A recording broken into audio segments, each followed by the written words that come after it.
All right, so today's video is going to be very interesting because for once I finally get to say that I've been using the iPhone 12 for a couple days now, and I want to give you guys my thoughts. That's something I would say if this was actually the iPhone 12. This is just a dummy iPhone 11. I know everyone on YouTube right now is posting videos on the iPhone 12, but look at my sub count. There's no way I was gonna get an iPhone 12 early.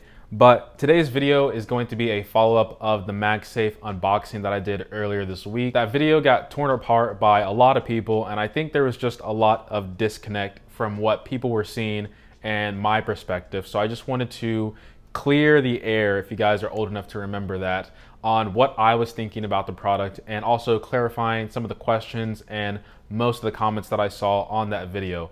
Also, I think it has more dislikes than all my other dislikes combined on other videos. But let's talk about MagSafe and my thoughts after a couple days. MagSafe. All right, so the first edit I made on my comment was at 7:17 p.m. I said, "I've seen the light of MagSafe. It's the most brilliant invention of the decade." So at that specific time, I was sitting in the parking lot of 7-Eleven, and I was just thinking really hard about MagSafe, and I was like, what is this used for? Why can't I understand what everyone else is yelling about in the comments? And then it hit me. I can charge my phone in any orientation without the cable being restricted to the lightning port on the right hand side all the time in landscape mode, or left hand side. Basically, you can move the cable in whatever direction you want while you use your phone, which I think is a huge advantage. And I was just like, wow, MagSafe might actually be a really good product. Then the next day I made a second edit to my comment at 1:50 p.m. because someone was asking about fast charging. Yes, it does in fact fast charge. It charges my iPhone 10 fast. That's what it was showing in the battery settings, but it was sort of fast charge. It really wasn't that fast, and I'll get into that later in the video. Then the last edit that I made was 2 days in, and I said this makes no sense for iPhones below the 11, so basically useless. So I finally come to the conclusion that MagSafe is useless for now. I think it was just released a little bit too soon, but let me explain. So a lot of people in the comments were calling me an idiot and how I should have known that Apple was going to remove the ports in 2 to 3 years, and that I'm a bad tech reviewer for not knowing. And let's be civil and have a candid conversation. And let me give you my perspective. So I had no idea, honestly. It wasn't in their presentation, and I don't really follow leaks and rumors too much. This is something I've always said on this channel. I always want to be surprised, and I always just want to put myself in the shoes of the masses. And I don't think a lot of people follow the news of what's coming up or potentially coming up in future iPhones. But if Apple is intending to remove the port in 2 to 3 years, I do think that MagSafe is a smart implementation, but I do have some concerns if they do in fact remove the ports in 2 to 3 years. So let me give you my perspective as a wireless charger owner for about a year now, and you guys can let me know if you can relate. So when you first get a phone or a device that is capable of wireless charging, you realize how poor the small puck design is in terms of trying to charge your phone. I always found that it was always pushed off a little bit, or it would be charging and then it would stop charging. And MagSafe does in fact fix this problem, but it only fixes this problem on the iPhone 12 or above as of now, until other third-party manufacturers start making their own for lower devices. But with smaller pucks, it's really hard to get that perfect alignment, and you just decide to move over to a bigger puck design or a wireless charger that's always upright. That way, you're pretty much never going to miss how you charge your phone, and it's going to be charging at a fairly decent rate, almost faster if you were to plug it in. So with MagSafe, I just thought, this is a really weird design, especially if you don't have an iPhone 10 or 12. And another thing that people, I don't think, understand is that this case is designed for the iPhone 12, which already has magnets. This isn't for the iPhone 11 or below, even though it does kind of fit. And it does make sense why they made this design for protection purposes, but also since it's a boxy design, it's a lot easier to slide in, and it's probably going to be a lot easier to hold if you do have a case on it and you want to charge it still. MagSafe ensures that your phone will be charging perfectly aligned with the battery, or I should say the coils in your phone. So it's essentially going to be charging at the same rate if you were to plug in your phone. So that's the nice thing about MagSafe. The second point I want to make, which was another reoccurring comment, which was you can now charge your phone wirelessly and use it at the same time.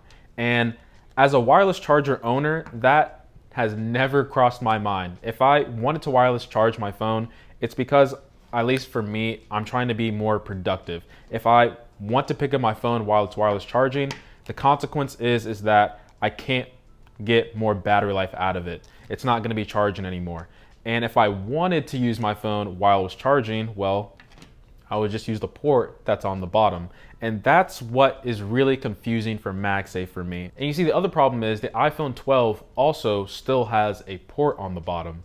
So what's the difference between plugging in your phone and then wirelessly charging your phone? You're still using your phone at the same time, but there's still something attached on the back. The only nice thing is you have that flexibility to move this puck anywhere you want. But regardless, it's still pretty much the same implementation. So that's where I was really confused.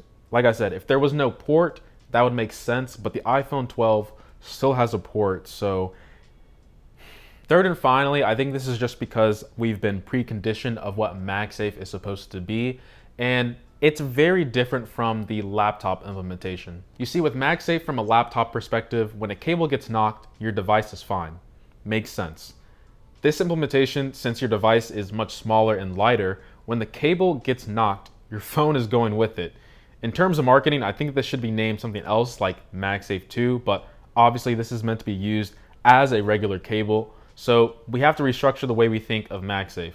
The real question is why MagSafe was removed from MacBooks in the first place, but the real question is why the iPhone still doesn't have USB-C. But the real question is, where is Apple Silicon in laptops? So when you get a device that's capable of wireless charging, it's just more convenient than plugging in your phone. It's really hard to explain unless you've experienced having a device that's capable of wireless charging, but it's just an experience thing. Charging over a cable just feels dated, but at the same time, I would much rather wirelessly charge my phone if I had the option to. And I think that was the point I was missing when I was making that original video. So if I had the iPhone 12, it's coming Friday, I do believe that I would charge my phone like this all the time. Because yes, I know I did this, but like people said in the comments, just like the Apple Watch, you just remove it, put it down. That's all you have to do. Now, it does seem a little bit, I don't know. I don't want to use the word fancy, but I think it's just a different style of charging that we haven't seen before. And I think it's just going to become more common and it won't seem as weird as time goes on.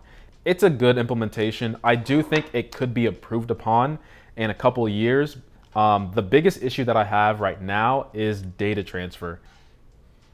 I mean, saving things to the cloud is nice, airdropping is nice, but nothing beats transferring large files from a cable. And if they are able to do that, that would be nice. It'd also be good if we can have wireless CarPlay in a lot of cars, because I'm not buying a BMW.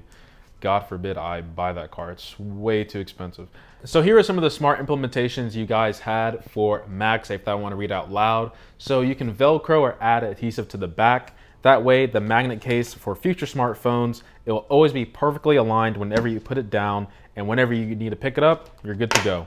I think that makes a lot of sense. Charging your phone wirelessly and being able to move the cable around in any orientation that I've stated before in this video, I think that's also a really smart way of thinking about MagSafe. Another common thing I saw was that your port won't be damaged over time. Personally, I've never had that problem with the iPhone, but I don't want to sound snobby by saying that because I'm sure there's been a lot of cases of that happening, but I'm sure it happens and it makes sense if you would much rather charge wirelessly because you don't want to damage the port Also, it helps with waterproofing as well if they do decide to go portless.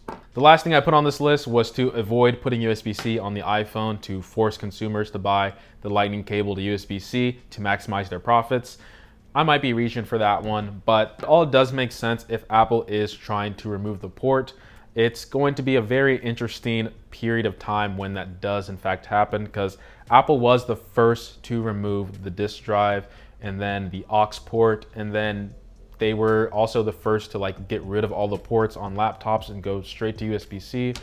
So it's going to be a very interesting time when all this stuff gets settled in.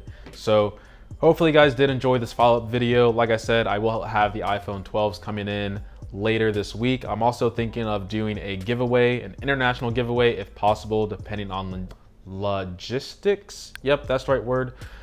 So if you guys do enjoy the video, please make sure to subscribe, share it with your friends, leave a like or dislike, because I know you people love leaving dislikes. And as always, guys, much love. To anyone watching this video, I wonder how many notification sounds went off. I need to make sure my phone is on Do Not Disturb next time. Jeez, people only want to message me when I have a video recording.